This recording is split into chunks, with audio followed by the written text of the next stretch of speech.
Değerli halkımız, değerli Dersim dostları, gözü kulağı Dersim'de olan tüm dostlarımız.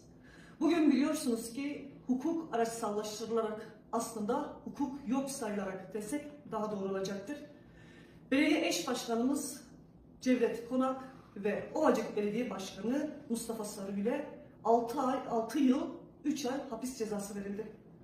Alelacele yangından mal kaçırıcısına ve kente yoğun bir hareketlilikle, özellikle adliye ve çevresinde, yine belediyemizin çevresinde, kentin tümünde bir darbe yapılacakmış gibi bugün irademize ipotek konulmak istendi. Ancak bugün Dersim İttifakı'yla, Dersim bileşenleriyle, sivil toplum örgütlerimizle bu durum geri püskürtüldü.